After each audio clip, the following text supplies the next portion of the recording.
Assalamualaikum warahmatullahi wabarakatuh.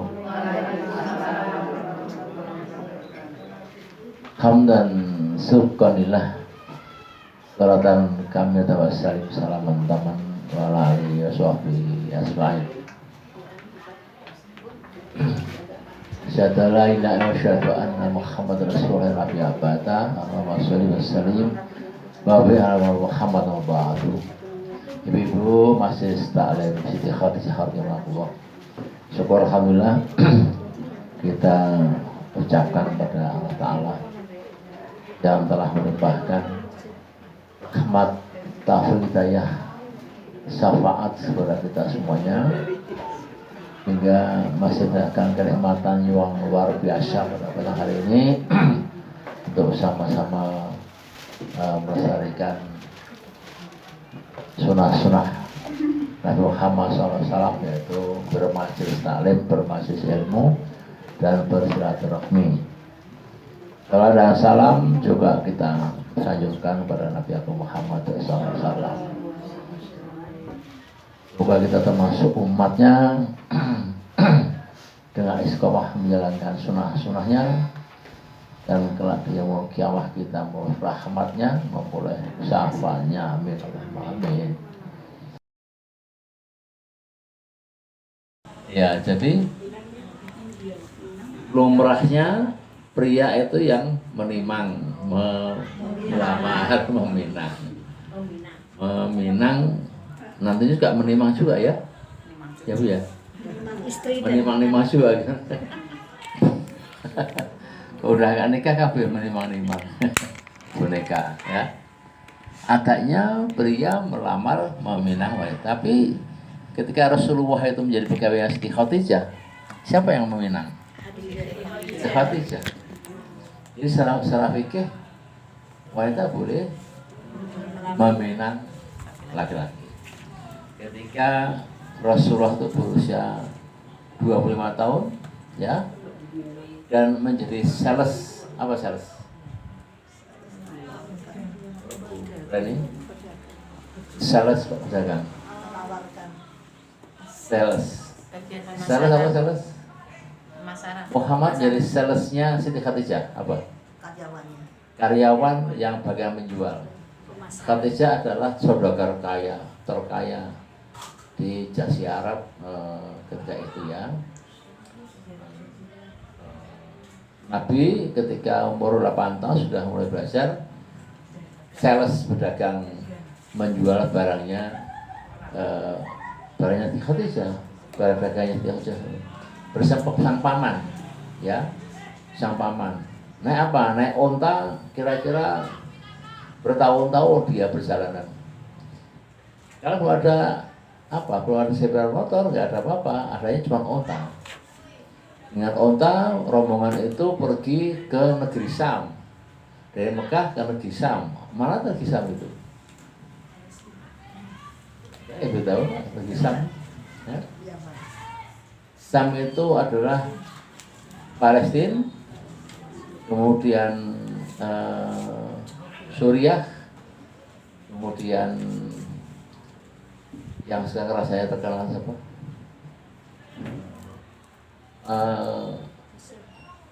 Jazair ya, yang tengah didatangi Prabowo kemarin itu Jazair ya. Itu negeri Suriah itu Palestina termasuk negeri Syam. Negeri Syam adalah 4 negara yang sekarang ini ya, tapi dulu satu negeri itu negeri Syam. Mayoritas negeri Syam itu datangnya lahirnya para nabi di situ. Perjalanan naik onta dengan pamannya itu bertahun-tahun, ya berbulan-bulan, bertahun-tahun, karena akhirnya dengan bawa dagangan ya. Perjalanan, coba bayangkan kalau kita naik onta dari sini ke Semarang, ke Jakarta. Sana nanti tidur di mana-mana. Nasib seorang Nabi Muhammad kecil itu. Orang anak kecil sudah ditinggal orang tuanya dua-duanya, dan dia berdagang. Suatu hari dia sampai di negeri Yaman.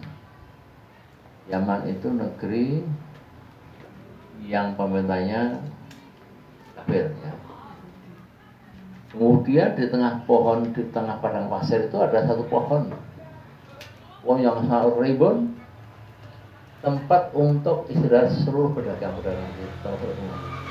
Ada yang tahu pohon apa namanya? Bu? Masih ada sekarang. Sudah ribuan tahun berarti ya kan? Pohon apa namanya?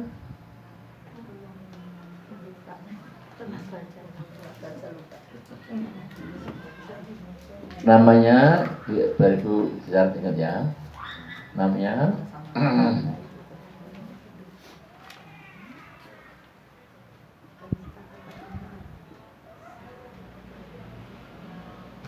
pohon sahabi.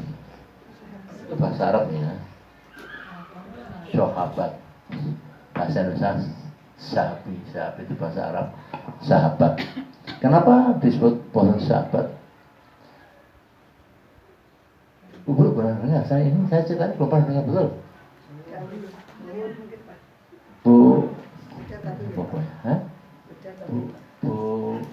Datang belum pernah dengar.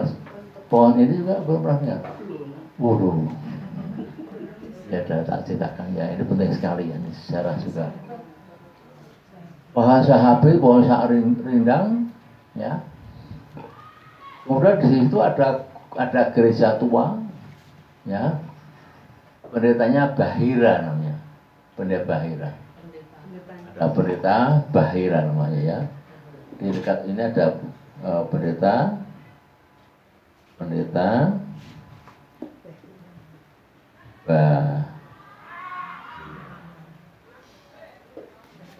ya, ini sejarah.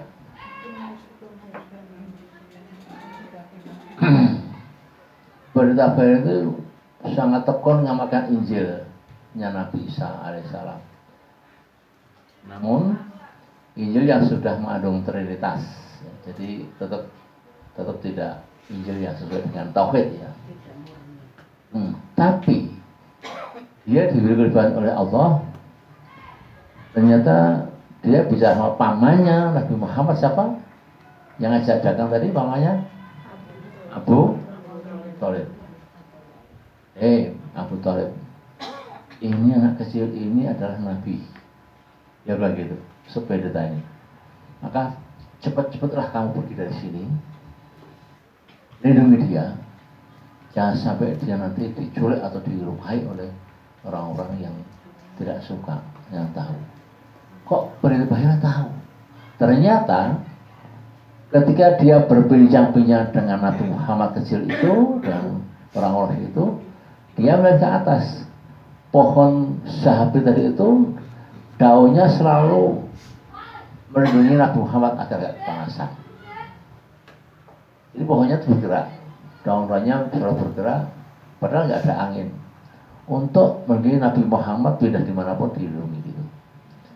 Maka Nabi Muhammad punya mujizat, dia selalu dilindungi oleh awan di jalan manapun, nggak pernah kepanasan karena ada awan yang selalu melindungi dia. Yaitu Bahira memperhatikan itu. Inilah Nabi yang dijanjikan oleh Injil, bahwa akan ada datang Ahmad, seorang Nabi Rasulullah SAW. Ya, sehingga sampai beranjak dewasa, umur 20 tahun, dilamarlah dia yang dipinang Hibah tadi itu oleh Siti Khadijah. Dilamar Khadijah, nikah. Berapa selisihnya Ibu tahu? Siti Khadijah 45, dia 25, 20 tahun. Tapi punya anak juga kan, karena berita Allah. Jadi Minang atau khitbah itu boleh karena contoh Nabi Muhammad dipinang oleh Siti Khadijah. Nah, cerita sinilah, ceritanya penting sekali ya. Maka ketika beranjak dewasa terus dan dia mulai berapa umur Nabi ketika memulai wahyu yang pertama? 40 tahun. Apa wahyu pertamanya? Hari pertama apa? Dua hiro. Ya. Dua hiro. Ketika dia umur 40 tahun, berarti sudah bertambah 15 tahun. Istikharnya umur berapa? 60 tahun. Gitu. Ini secara khidbahnya begitu itu. Maka tidak ada yang bisa, ulama semua tunduk dengan khidbah yang dilakukan oleh Siti Khadijah, itu tidak ada larangan. Quran, hadis tidak ada larangan bahwa wanita boleh melamar. Tapi tadi di mana? Di Padang, Minang tadi itu semuanya wanita yang lamar atau laki-laki yang lamar? Tidak semua, Pak. Hanya Oh, tidak semuanya. Bukit Tinggi itu, ya. Maksudnya Bukit Tinggi? Iya. Selainnya tidak juga. Jadi itu yang satu tempat. Yaman. Khusus Pak. Oh. Karena apa, derajatnya atau apa? Gini, dilihat masa depannya apa. Saya punya teman dulu. Waktu itu kemudian calon hakim di Bekasi. Saya pasti udah di Bekasi. Terus di Pinang itu waktu itu 25 juta, waktu itu dapat Innova 2, Kijang 2.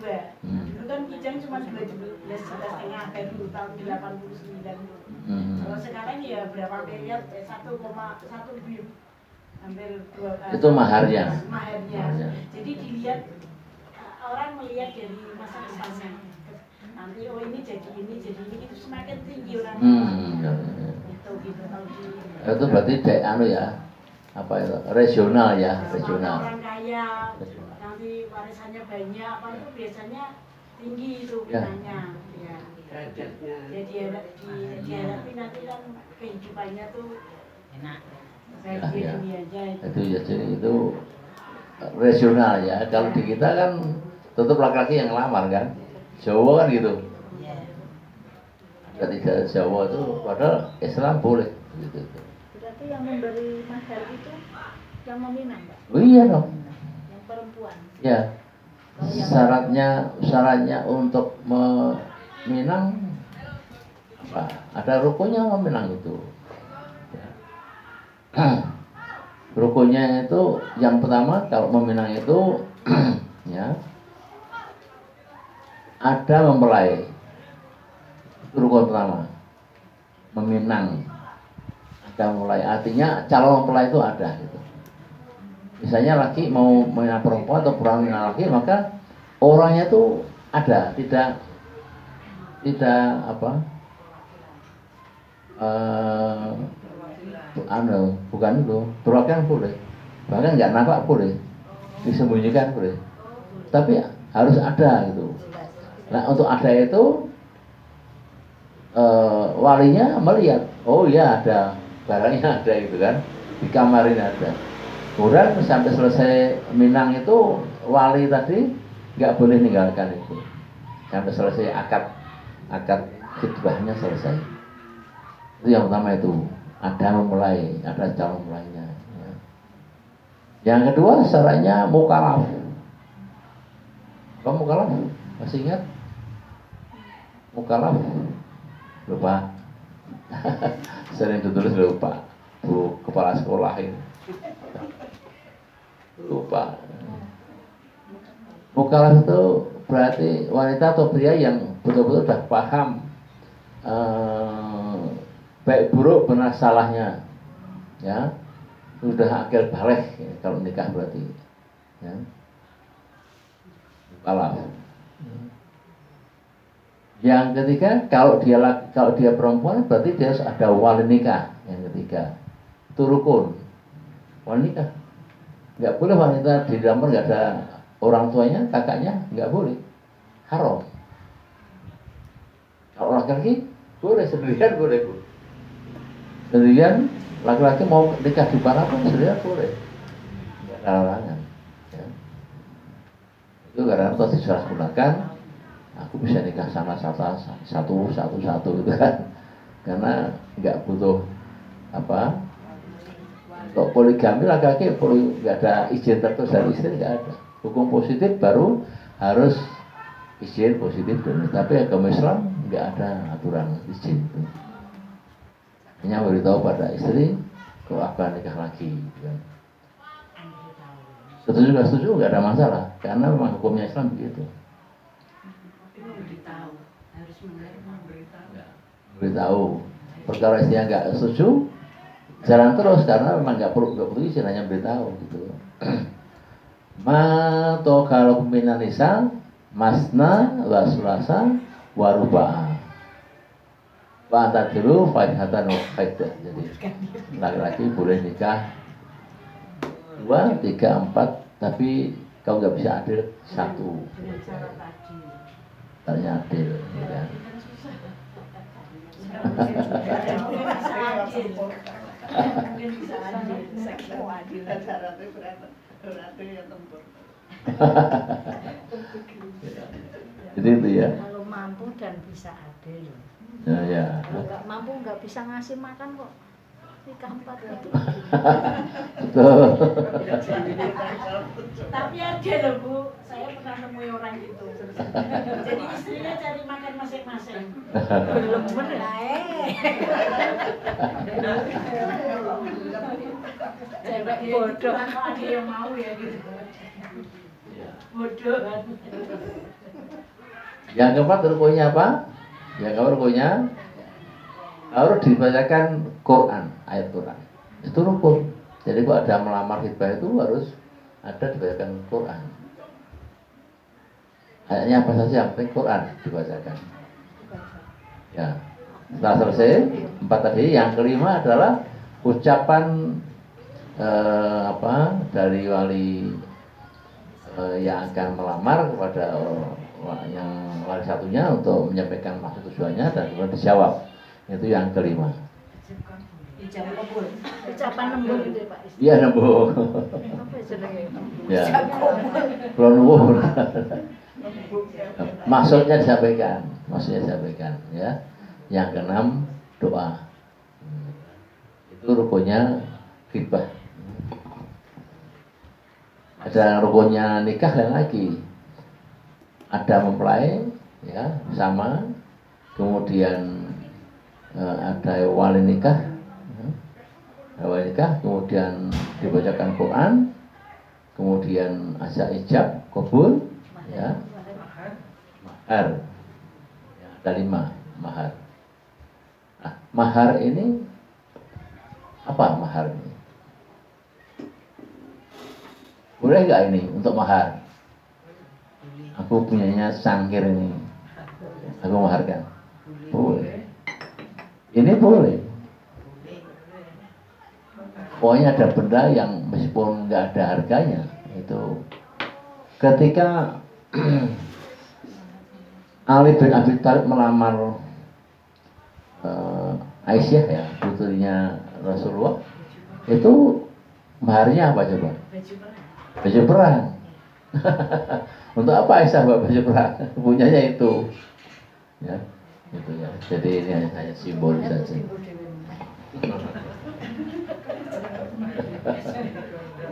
Ya.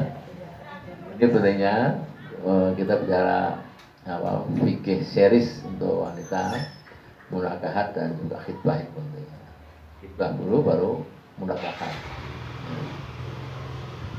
Jika ada pertanyaan silakan ya sekitar khitbah dan munakahat.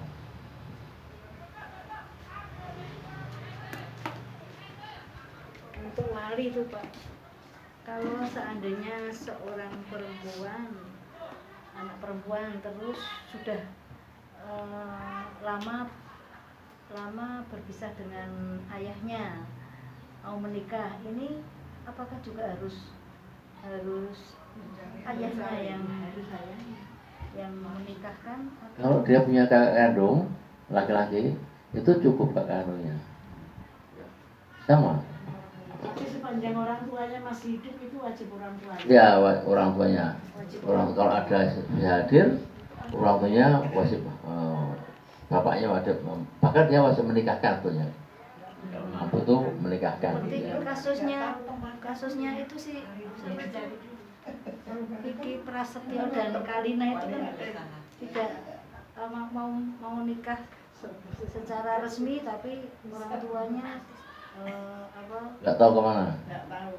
nggak mau menikahkan. Oh, itu lain masalah, berarti kasus ini. Iya. Kasus. Jadi kan sebenarnya tidak baik dengan Ya kasus. Ya. karena banyak juga. Berarti kalau itu dia sudah ada wali kakaknya, pamannya, bisa nggak? Pakdenya, bisa kan? Itu, ya. Perkara orang tuanya nggak restu itu banyak sekali terjadi sekarang ini ya. Banyak sekali orang tua nggak restu, banyak sekali sih nggak mau menjadi wali nikah, nggak mau, banyak terjadi di masa sekarang ini. Ya. Tapi harus ada, ini harus selesai karena kalau enggak nanti malah semakin dosa ini kan hubungan anak ini. Dosa hubungan luar nikah kan jadi repot nanti kan. Jadi nikahkan segera. Jadi tanpa persetujuan ayahnya bisa diwakili oleh pamannya atau kakaknya. Ya kalau udah kasus memang kasus itu nggak bisa. Ibunya masih ada juga, ibu kan juga harus biar restu ibunya, bapaknya ada, ibunya itu kan, dan keluarga sekandungnya itu, ya semuanya. Ada nggak banyak terjadi seperti itu di sekitar kita ini ya? Jadi kalau jauh misalnya itu misalnya pakai surat keterangan dari orang tuanya yang tinggalnya jauh itu sah juga. Bisa. Kalau dia ada halangan untuk hadirnya itu karena mungkin sakit, mungkin uzur, itu boleh. Bahkan sekarang pakai handphone online ya. Bahkan mereka sah, boleh. Online sekarang. Ya. Karena memang Islam tidak kaku dengan fikihnya tidak kaku. Fikih temporer itu bisa ya. Yang penting yakin bahwa itu orang tuanya yang online tadi itu gitu kan, gitu. Ada wanitanya, saya pernah menikahkan gitu, ya. Orang tuanya sakit di Kalimantan, kemudian putrinya yang kita nikahkan di sini, bisa punya bapak gini-gini, ibunya gini-gini, yang kondisinya sakit. Ditanya oleh naibnya, betul Pak sakit ini anaknya gini, nama lengkapnya, terus umurnya berapa, semua diucapkan KTP-nya, apa orang tuanya itu, nikahkan itu, boleh nggak apa itu ya. Orang tuanya harus sama dengan anaknya seiman, anaknya muslim, anaknya yang ada dengan perempuan muslim, bapaknya itu non, itu apa ya, wajib juga menikahkan. Itu kan sini, jadi itu kan kewajiban anak pada orang tuh kewajiban agama yang lain itu wajib ya. Anak itu wajib patuh pada orang tuanya meskipun dia non muslim. Tapi urusan ibadah nggak boleh. Patuh tuh artinya patuh dalam hal disuruh begini, dididik, dibina yang baik gitu ya. Itu wajib patuh. Sekolahkan macam-macam. Tapi kalau kamu harus ikut saya kerja itu nggak boleh. Maksudnya bapaknya bisa jadi wali apa? Harus wali hakim kan ada katanya karena bapaknya belum muslim, non muslim, jadi wali hakim. Ya, jadi gini, di fikih Islam ya itu kalau orang tuanya tuh beda agamanya ya, maka dia harus buat surat pernyataan bermeterai ya, tidak sekedar ucapan ya, nama, alamat, agama ini bermeterai menyatakan bahwa saya adalah orang tua kandung si ini. Untuk itu karena berbeda agama kami serahkan seluruhnya pada wali hakim, itu naibnya, itu boleh. Kalau naibnya misalnya masih ada Pak D, mamanya yang Islam, Pak D Islam, itu Islam ya beliau.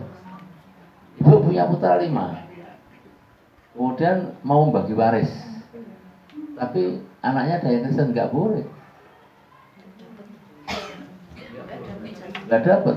Oh, dia itu waris begini, nggak dapat. Hibah yang ya hibah ya, kalau waris nggak boleh. Harus sama-sama Islam.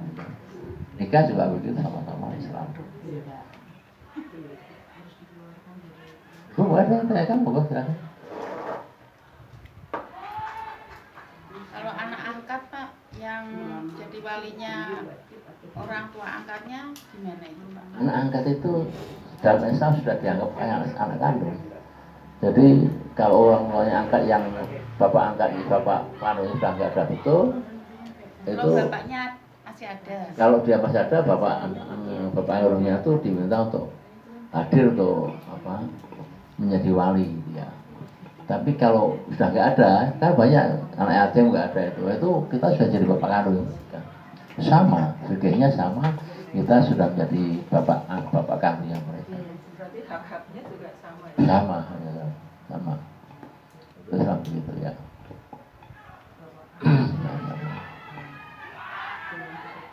Ayo monggo silakan diminum dulu.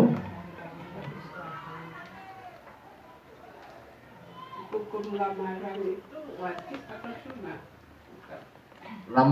Lamaran dalam Islam wajib itu. Wajib ya? Wajib.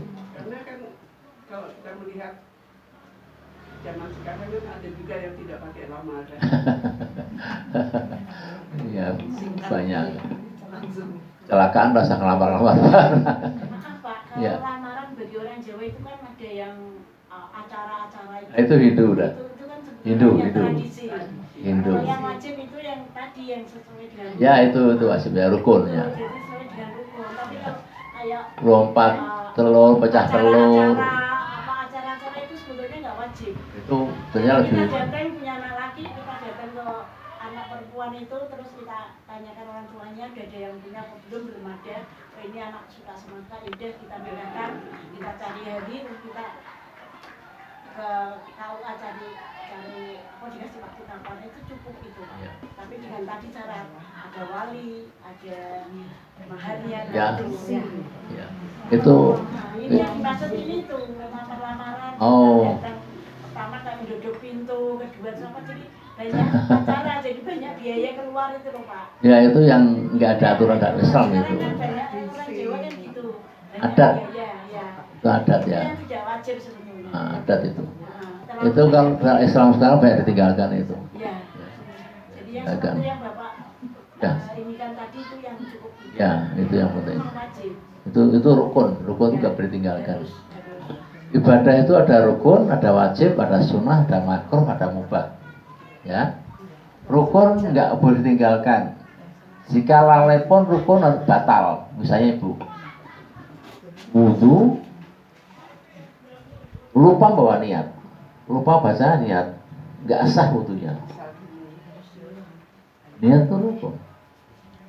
Wudu niatnya oke macam-macam, tapi membasuhnya tangan tidak sampai ke siku, nggak sah, karena siku rukun. Lengkap semuanya, tapi kakinya nggak dibasuh, jadi panjurkan saja bayang, gini-gini aja loh. Ini wudhu apa gini? Itu nggak sah. Basuh rambut bagi wanita itu apa harus sampai? Laki perempuan sama. Nah, kalau kita di umum Ustaz, gimana? Itu nggak usah dilepas, nggak usah dilepas sebabnya kalau di umum. Ya, Dirokok. iya. Itu langsung gini aja ada apa? Penasaran rukun. Jadi meskipun hanya nempel sedikit itu harus. Kadang-kadang ibu-ibu itu udah pakai jambul itu ya, udah pakai wangi-wangi itu. Apa ya, takut kalau jamnya rusak masih di kantor saya lihat itu hanya gini aja gitu. Dan rambutnya nggak kena itu, nggak sah gitu. Wudu kan semua harus kafah gitu. Kafah. Itu ya, banyak seperti itu. Maka pelajaran wudu itu penting, sholat itu penting. Di YouTube saya sudah mengajarkan itu gerakan cara wudu yang betul, cara sholat yang betul itu ada. Di YouTube saya banyak sekali. Ya itu ya. Jadi kalau tadi yang di Guru Hadatun, lamaran yang mengada-ngada itu lamaran yang nginjak telur.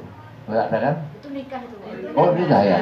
Wah itu sudah Tradisi. itu tradisi Jawa, warisan Hindu itu. Kemudian ada siraman kembang setaman, oh ya, 7 rupa. Apalagi lemparan, lempar-lempar. syirik itu. Itu semua itu nggak ada aturan dalam Islam, itu justru tinggalan Hindu. Ya. Itu kita tinggalkan saja, ya.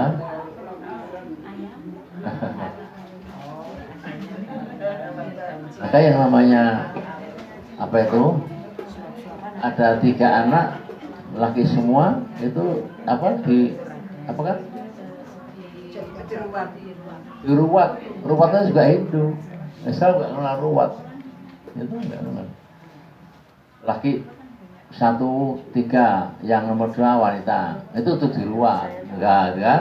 Atau 1 pertama wanita, kedua laki, yang ketiga wanita laki. Ruwat, serba ruwat itu sedang. Itu. Ya, kalau udah gitu udah ada suruh nggak boleh nikah, nggak boleh pergi-pergi. Ya sekarang banyak suruh nikah, pergi kemana-mana, ya mal umroh macam-macam, sehat nggak apa-apa gitu. Mematahkan hal-hal yang syirik, yang tidak ada dalilnya, itu justru pahala. Ya, itu Bu Syarton ya.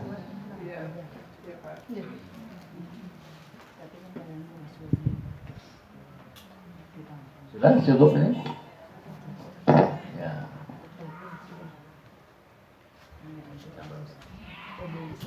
Ya, hampir maghrib. Kalau sudah nggak ada ditanyakan, pelajaran hari ini masih fikih wanita series ya. Biar juga bukan paham, wanita nggak paham fikihnya sendiri. Mari kita akhiri dengan doa kafaratul majlis. Subhanakallahumma wa bihamdika, asyhadu an la ilaha illa anta, astaghfiruka wa atubu ilaik. Maaf. Wassalamualaikum warahmatullahi wabarakatuh.